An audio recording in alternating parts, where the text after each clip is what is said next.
So Ethereum, again, the charts look absolutely astonishing. The on-chain activity, the adoption is by far the largest of anything in the space. So it's huge what's going on. The move towards ETH 2.0 means that, at a simple level, everybody's going to stake everything they've got to get it there. And so that takes all the coins off the market. There's about 11% of all ETH in circulation. So it's almost unbuyable. So you bring a whale into the market, the price just explodes. So I've never really seen a setup as good as this in that respect. So I think it's a very high quality bet for the time being because of all of this stuff that's either off exchange, being staked, and there's no free supply, and demand keeps going exponential. So I like ETH overall. What's interesting is we're starting to see institutional adoption.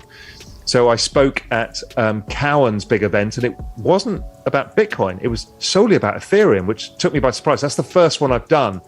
It's kind of been referenced in other ones, but here I am now speaking to investment banks when they're asking me to come and talk about Ethereum and just skipping Bitcoin, saying, well, we assume you know Bitcoin, but here's another opportunity.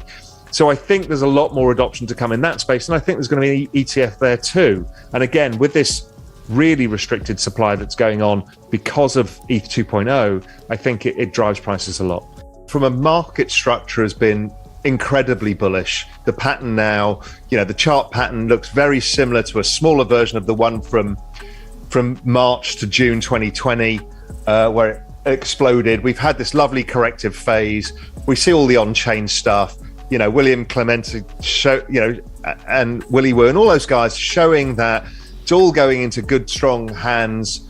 We had the China FUD. We've had a bunch of FUD.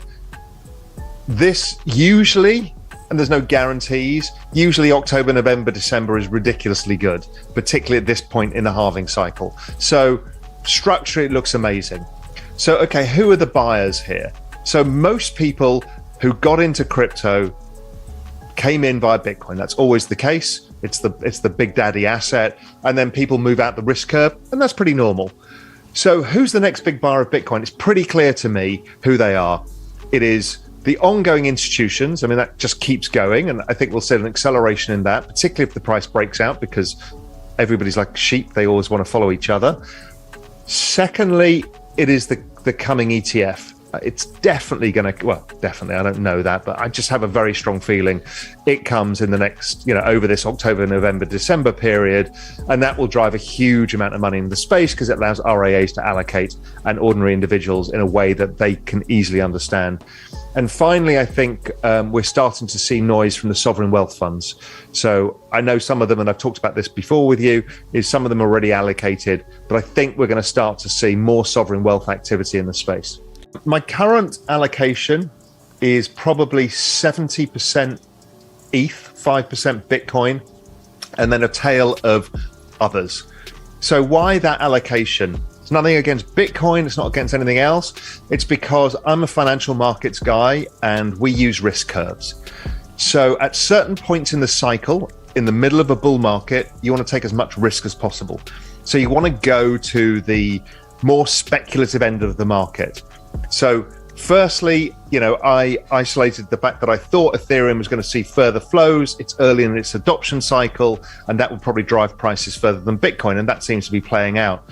With the others, there's so much going on, it's difficult to monitor. So I have kind of basically a relatively broad-based portfolio to capture some of that move when the tail goes up, i.e. the furthest risk out. And that happens in credit markets, equity markets, all over the place. In equity markets, in a bull market, you tend to get the big leaders first, which is where the safe money is, the blue chips. Then eventually people move to emerging markets, and then they move to frontier markets. And it's in order to get more bang for your buck in the middle of the cycle and generate some alpha.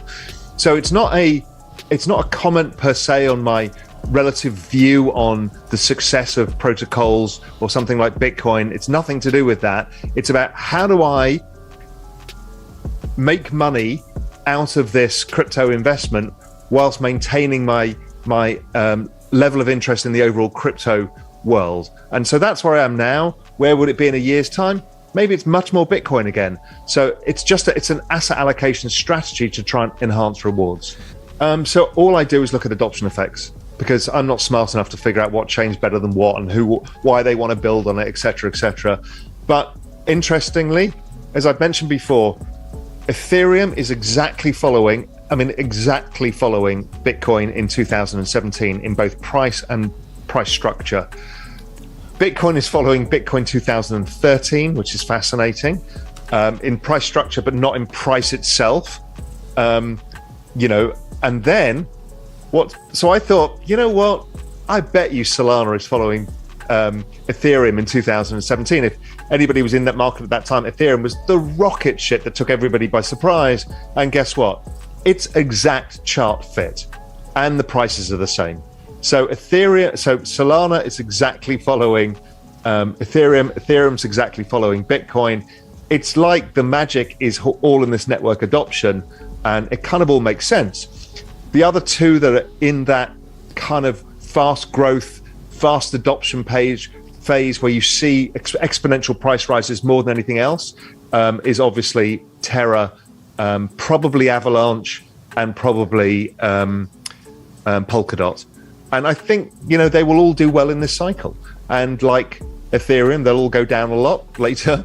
And then from that, we'll see how it builds out. But it's bizarrely consistent. I never thought this would be the case, because you see all the people online, it's like, my project. But when you net balance it all out and just apply like adoption effects and do these things look similar, they're almost identical, which is amazing. Yes, I will move down the risk curve back to the safer assets, where I think there's less volatility. You can use, some yield from stable coins or staking or whatever to lower your volatility.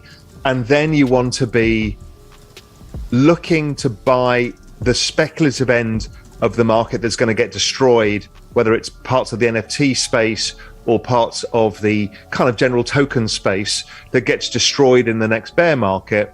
To buy those when they're heavily discounted, but they still have network adoption effects or some perceived value or cash flow, that becomes really interesting, because then you can start allocating in the middle of a bear market into the riskier assets to buy them as super cheap. And that's typical of credit markets and equity markets. People always do the same, and that's where you get the alpha from, is getting this asset allocation right. And very few people do it because they're still a little bit blinkered to one project. And the idea is you can believe the whole space goes up. You can even have total belief in one project, but it's a long time to get there. So is your allocation weighted correctly for you to reduce the volatility a bit so you can sleep at night in the bad times and get a bit of extra outperformance in the good times? Very interesting. I've just got a chart of adoption of the internet, and crypto maps it beautifully, except the internet was growing at 63% a year when it had 150 million users, which crypto has now. So it was growing at 63% a year. Crypto's growing at 113%. So this is double the adoption rate of the fastest adoption of technology in all recorded history. So we've never seen anything like this. Extrapolate the maths, you get out to 1 billion people by 2024. So this is going to happen really, really fast. By the end of the decade, you're probably at 3.5, 4 billion people, so most of the world. So what does that mean for asset prices? Well, almost all the major asset classes, whether it's equities, bonds, real estate, they're all kind of in the 150 to 300 trillion dollar range. Now, we kind of know that most of those assets are going to go on the blockchain anyway, but let's ignore that. To put this where I think it's going, it's currently 2 trillion. I think a roughly fair value to fit in with the other asset classes is 200 trillion. So it's 100x. We've never had an asset do 100x of that kind of magnitude in all recorded history. I mean, we've never seen it before. None of us have lived through this. So this is, I think, going to be the largest generation of wealth that the world has seen in the shortest period of time.